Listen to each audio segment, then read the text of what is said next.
So first of all, a very warm good evening to all of you. I hope you all are doing great, and please take a good care of yourself as well as of your family. Okay, now I hope you all are aware that we have been asked by the administration to take online classes via Zoom app.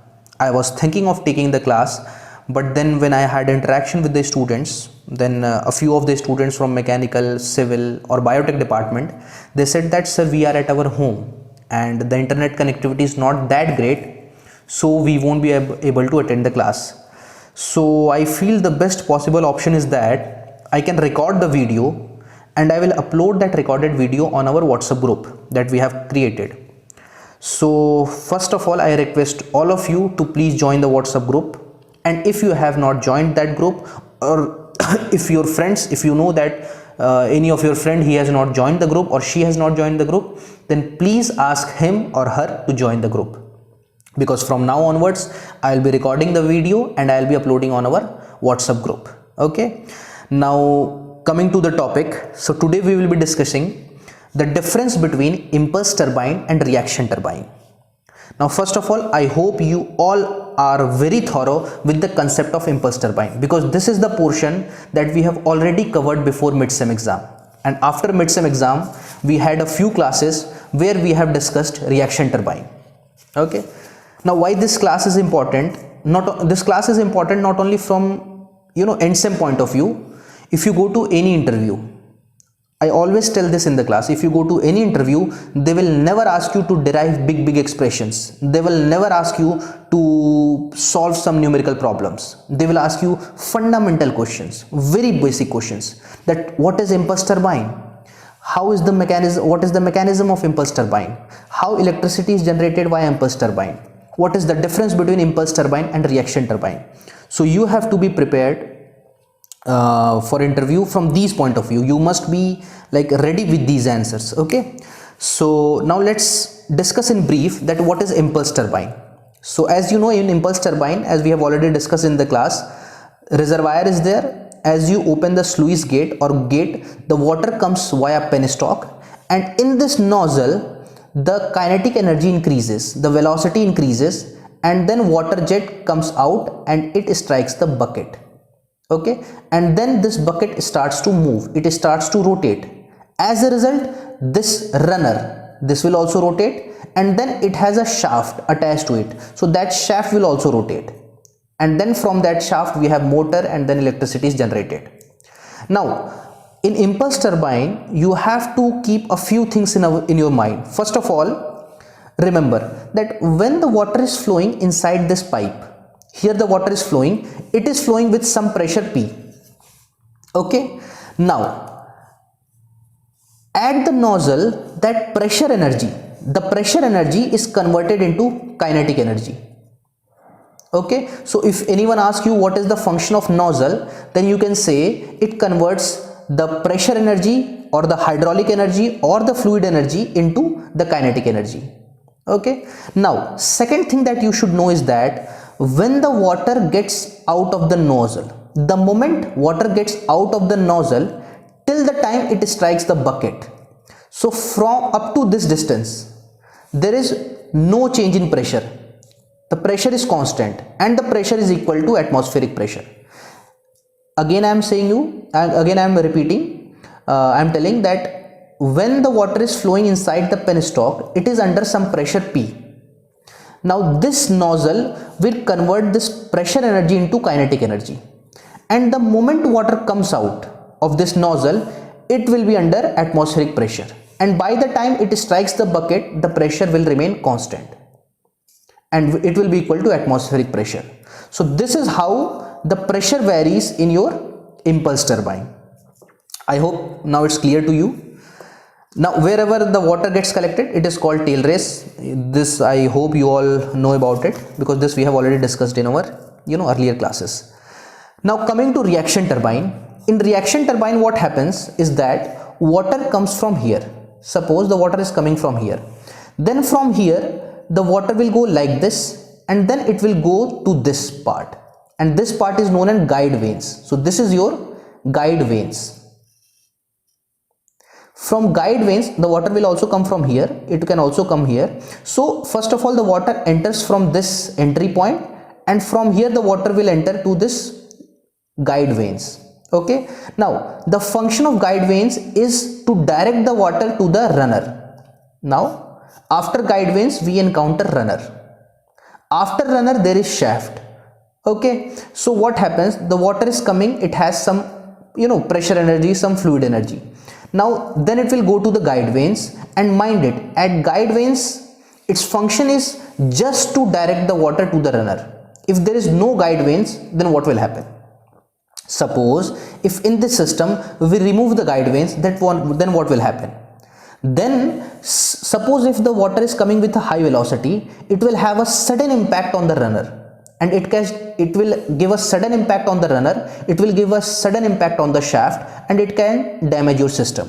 So guide vanes basically acts as a smoothing medium. It will smooth the pressure, it will reduce the pressure, it will reduce the extent of sudden shock on the runner due to pressure of water, due to force of water. Okay, so the water will come from here, and yeah, this is known as involute casing. Now in this diagram there is one mistake. Involute casing means this should have a gradually reducing area.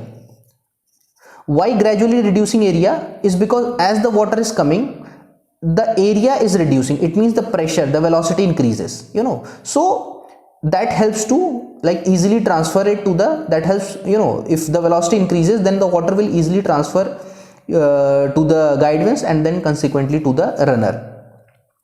So I hope now something is clear.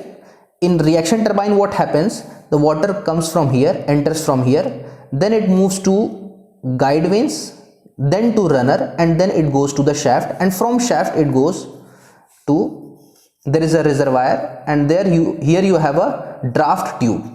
Okay, see, everything I am not elaborating because this we have discussed in the class. Now basically here you have to remember a few very important points, that when the water enters it has some pressure, and when the water exits again it has some pressure. During this whole journey there is a gradual reduction in pressure, so that is something you have to always remember. In your impulse turbine case, during the journey the pressure was constant, but here the pressure is continuously reducing. Okay, so now I hope you have some idea that what is the mechanism of this reaction turbine working. Okay, now let's discuss about the difference between reaction turbine and impulse turbine. Okay, now the first difference will be based on, let's discuss, so here we'll be discussing the aspect, then impulse turbine and then reaction turbine. Okay, so the first the differential point will be conversion of fluid energy.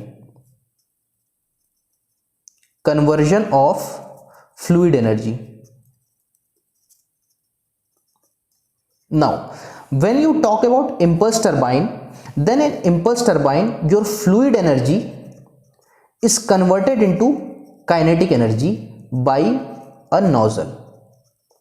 Okay, so this is clear, the fluid energy is converted into kinetic energy by a nozzle. This happens in your impulse turbine. Now in your reaction turbine what happens, fluid energy is partly transformed into kinetic energy before entering the runner. So your fluid energy is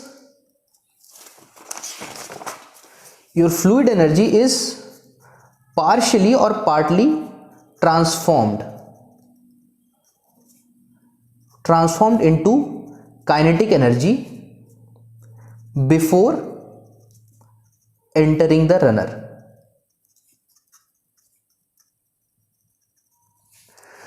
Okay, so I hope these two things are clear to you, because this we have discussed just a few minutes ago.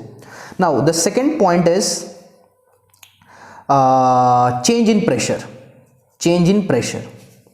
Now in impulse turbine what happens, the pressure is almost constant, and this is equal to your atmospheric pressure.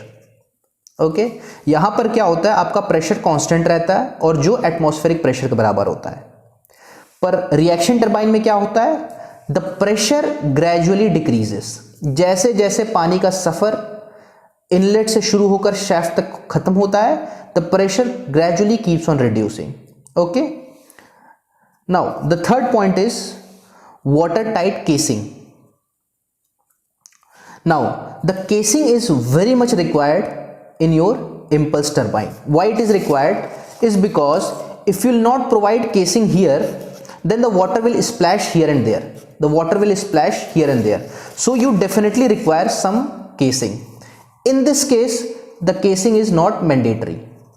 Means if it is there, it's good. If it is not there, then also that's fine. So it is not mandatory in case of reaction turbine. The fourth bone of contention is that, the fourth point that we can discuss is that requirement of draft tube. Now we have not discussed this in detail because we'll be discussing it separately in a class. So in impulse turbine, draft tube is not required, but here the draft tube is required. So in reaction turbine, draft tube is required. Draft tube means basically it is a passage. You know what happens in reaction turbine, water will splash here, the bucket will move and the water will come down to the collector tank or to the tail race. But here the water from shaft, it goes to draft tube, and then from draft tube it goes to tail race.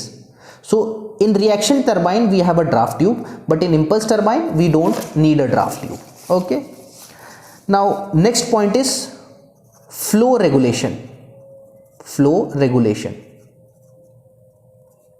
Okay, now in flow regulation, in case of impulse turbine we use spear. So friends, now let's see how this spear works, how the spear helps in regulation of water. So as you know that we have this penstock, then there is a nozzle, and when the water flows through the penstock, from the nozzle it comes outside in the form of jet and it strikes the bucket. So you know all these things. Now suppose your requirement of electricity varies. Sometimes you require high generation of electricity, sometimes the requirement is to generate low amount of electricity. So at that time you need to regulate the speed of this runner, and by regulating this speed you can control the amount of electricity that is being generated. So how can you control this speed, the speed of this runner? One option is to have this structure called spear. This is your spear. What happens if you insert this spear in this penstock, and if you move the spear on the right hand side, it means this area will, open area will get reduced, and when this area reduces, the water flow will reduce. The water flow will reduce, it means the impact will reduce, and therefore the speed of the runner will be slow. If you move this spear towards this left hand side, if you take this spear out, it means more water will go, more water will come out, more water will strike the bucket, and this runner will rotate at a higher velocity. Okay, so by moving this spear on the right or on the left, you can regulate the water that is coming out of the nozzle. Consequently, you can control the speed of the runner. Consequently, you can control the amount of electricity that is being generated. So this is how your spear helps in regulation of water. Okay, now one more thing you should know. We are discussing impulse turbine and reaction turbine.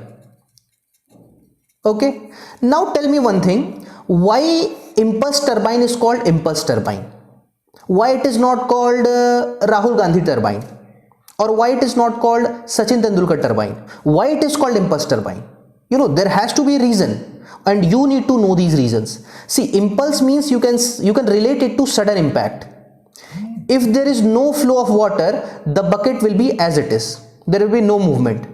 The moment the water comes, the velocity increases substantially and there is sudden impact on the bucket, and therefore it starts to move. So because of this sudden impact, it is called impulse turbine. Okay, now why the other turbine is called reaction turbine? Now this is a very important question. This has been asked in IES exam interview, that why a reaction turbine is called reaction turbine. So the answer is that as your water moves from guide vanes to the runner,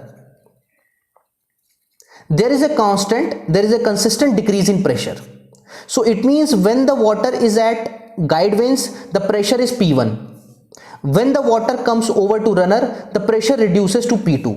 So the difference between this pressure P1 minus P2 is called your reaction pressure.